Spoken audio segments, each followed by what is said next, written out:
जिसे आप ठंडा करके 12 से 15 घंटे बाद खाते हैं, छलने में रखी जाती थी। और दूसरी बात, अगर आप एक परिवार में रहते हैं जहां आपके पास सिबलिंग है बहुत सारे, चाचा, ताए, भाई भाई बहन, ठीक है ना, आपको कभी इन बैक्टीरिया की कमी नहीं पड़ेगी। या मैं आपको बता रहा हूँ, और ये रियल है। और इस किताब का नाम है ब्रेन ग्रेन। आप उन बच्चों को जिनको ऑटिज्म हो रहा है, जिन बच्चों को बैक्टीरिया की कमी हो रही है, ये वो बच्चे हैं, या जिन बच्चों के मूड स्विंग है और जिनको न्यूरोट्रांसमीटर निकल गया, ये वो बच्चे हैं जो एक तरह से ऐसी जगह पर रहते हैं, ना तो उनके फर्श पर कोई बैक्टीरिया छोड़ा हमने, ना ही उसकी सराउंडिंग में, और ना ही उस सिबलिंग के बीच में रह रहे हैं। ये रिपोर्ट पाई गई है जिसका नाम है हाइजीन हाइपोथेसिस। 1980 में यह एक रिपोर्ट आई और एक रिसर्च हुई है कि जो बच्चे बहुत सारे बच्चों के बीच में रहते हैं, खेलते हैं, उनके साथ खाना खाते हैं, उनके कपड़े बदल लेते हैं, उनके टॉवल्स यूज कर लेते हैं, उन बच्चों के पास इन गुड बैक्टीरिया की कोई कमी नहीं है, because we can share them.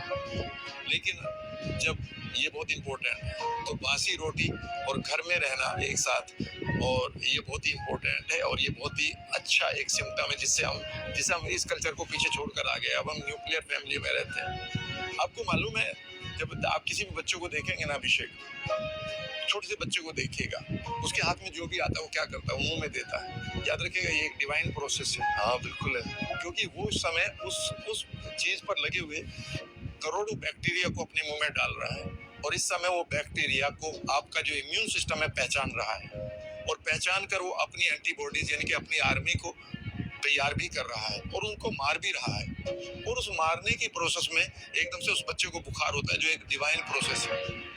वह बुखार बहुत जरूरी है। इसका मतलब है कि आपका इम्यून सिस्टम इन नए बैक्टीरिया के लिए जिंदगी भर के लिए ट्रेंड हो चुका है, पहचान चुका है, उसकी आंखें खुल चुकी हैं, और ये बैक्टीरिया अब वो 90 साल की उम्र में भी आएगा तो उसका इम्यून सिस्टम उसे पहचान कर अपनी एंटीबॉडीज उसी तरह की तैयार करके मार देगा। लेकिन अगर if we are not exposed, जो हाइजीन हाइपोथेसिस आई है वो ये कहती है कि अगर हम एक्सपोज ही नहीं हुए इन बैक्टीरिया से जो आज बच्चों को हो रहा, तो हमारे इम्यून सिस्टम को यही नहीं पता कि यार मैं किस चीज के अगेंस्ट जाऊं। और वो जब आप बड़े होते हैं तो सडनली आप मूंगफली खाते हैं, पीनट खाते हैं, और एकदम से वो गट बैक्टीरिया कहता है, इम्यून सिस्टम कहता है it's a new thing for me, और इमीडिएटली वो रिएक्टिव हो जाता है और आप ऑटो इम्यून डिजीज या एलर्जिक हो जाते हैं। आप एलर्जिक हुए पड़े हैं हर चीज के, तो आप एलर्जिक हुए पड़े हैं बच्चे हमारे, बिकॉज आपने इम्यून सिस्टम को एक्सपोज ही नहीं होने दिया अरबों बैक्टीरिया से, जबकि उसी लिए बना था।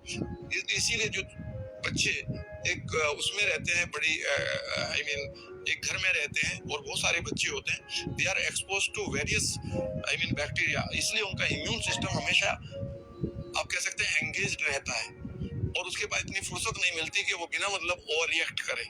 Right, this is one of the hypothesis called hygiene hypothesis. इसे कभी भी आप गूगल कर सकते हैं, ये रिपोर्ट सारी की सारी अवेलेबल है। The only thing is that I have been reading them for the last 4-5 years, और मुझे मालूम था कि मुझे कहाँ किस किस चीजों पर अपने लिए काम करना है, तो मैंने तो अपने लिए ढूंढा था। राइट। हाँ, पर आजकल तो क्या हो गया है कि ना, मैं एक चीज और नोटिस कर रहा हूँ, जैसे मैंने पहले की नोटिस करी बात, आजकल नोटिस कर रहा हूँ कि जो एकल परिवार वाले जो पेरेंट्स है, बच्चों को जैसे सर्दी जुकाम होता है तुरंत उसको एक दवाई दे देते हैं, 7 ml की दवाई दे दी, 15 ml की दवाई दे दी, उसको बुखार आने ही नहीं देते, जुकाम होने ही नहीं देते, और उसको किसी तरह की बीमारी होने ही नहीं दे रहे।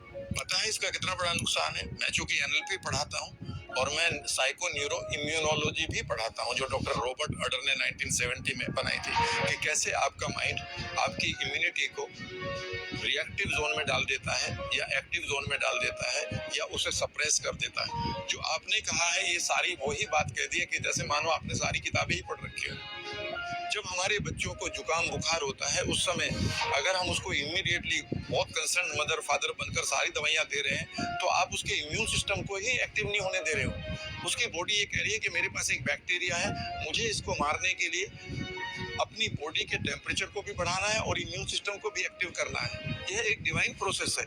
आपकी रेजिस्टेंस पावर बढ़ रही है, पर उस समय आप क्या करते हैं कि एंटीबायोटिक देकर तो उसने जो बैक्टीरिया आया था उसे मार दिया, और जो आपने एकदम से बॉडी अपनी नेचुरल प्रोसेस पे जा रही थी वह भी नहीं आपने जाने दिया, तो आपकी बॉडी कंप्लीट कंफ्यूज्ड हुई पड़ी है। एक किताब को अगर मैं कहूँ जिसका नाम है जूलिया एंडर्स की किताब है द गट, इसके ऊपर एक मूवी भी पड़ी है नेटफ्लिक्स पर।